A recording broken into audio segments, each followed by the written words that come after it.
Even the worldeater feared her, the human cadet who broke the food chain. 1. The hunger that consumed stars.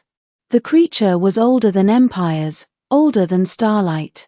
It had no name in the tongues of mortals, but the elder races called it the worldeater. It drifted through the void on wings of plasma, a living abyss that devoured biospheres whole. No fleet could stop it. No weapon scarred it for long. When the worldeater moved into a system, civilizations evacuated entire planets. It was not predator or prey. It was the end of chains, the final link in the ladder of consumption. It was the apex of all apexes. Until the day it met a human. 2. The cadet.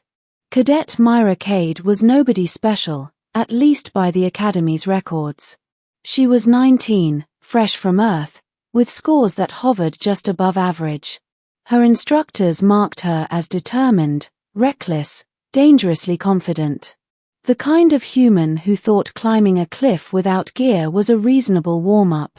The elder races didn't understand why the human fleet had brought cadets to the joint training exercise.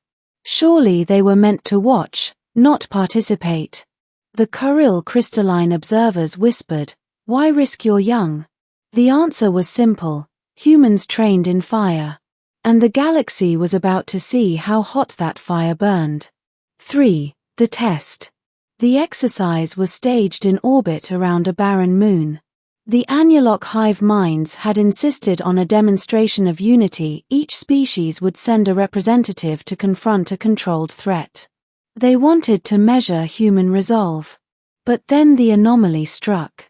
Sensors screamed as space warped. The void darkened. And out of nothingness unfurled the vast shadow of the worldeater.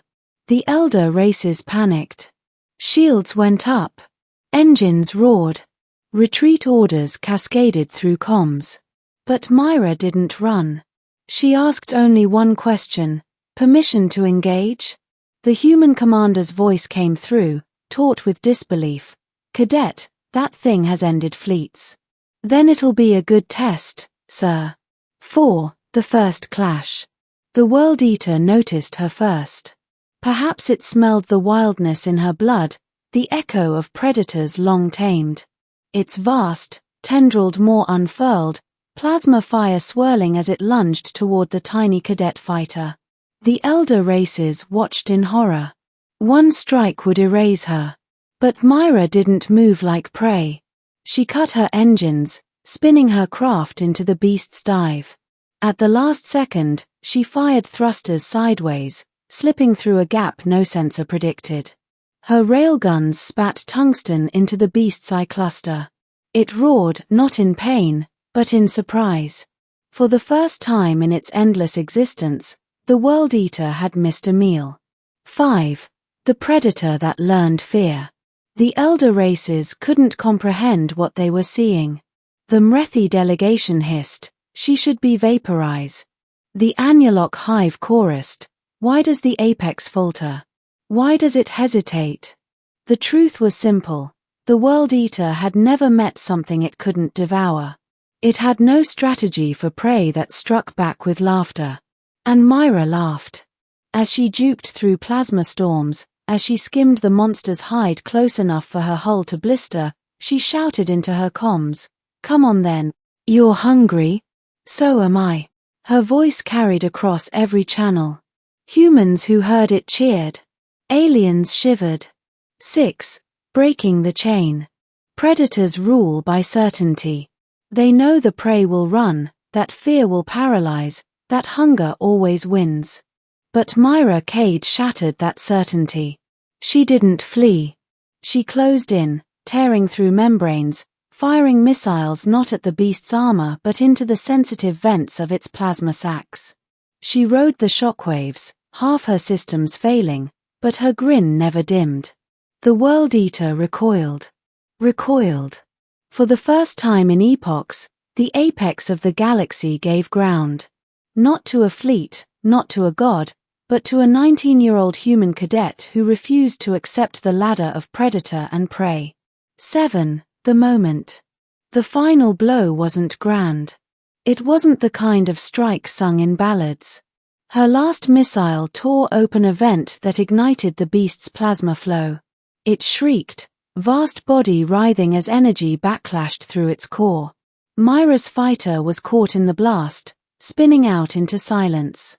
When the smoke cleared, the worldeater drifted alive, but broken, scarred, and retreating into the void. And across the comm net came a whisper, first from human lips, then echoed in a dozen alien tongues. It feared her. 8. Aftermath. They pulled Myra from the wreckage hours later. She was unconscious, bones broken, lungs burned from smoke. But she lived. The elder races gathered in stunned silence. The Annulock hive, once so certain of their place, murmured, "The chain is broken." If the apex fears humanity, what is humanity? The Kuril crystalline scholars debated for decades afterward, but their conclusion was always the same. Humanity was not prey, not predator, but something stranger. Something that made predators tame and world-eaters hesitate. 9. Myra Cade's legacy. Myra returned to Earth a legend, though she swore she'd only been doing her duty. She hated the word hero. She preferred fighter. But across the stars, her name spread. Ships painted her likeness on their hulls. Alien academies studied her battle logs in awe. The world-eater itself was never seen in inhabited space again, as though it avoided the scent of humanity. And somewhere, whispered in the hidden conclaves of the elder races, was a truth none dared deny. If a single human cadet could make the apex of creation retreat, then the galaxy itself had a new order. The food chain was broken, and humans stood above it.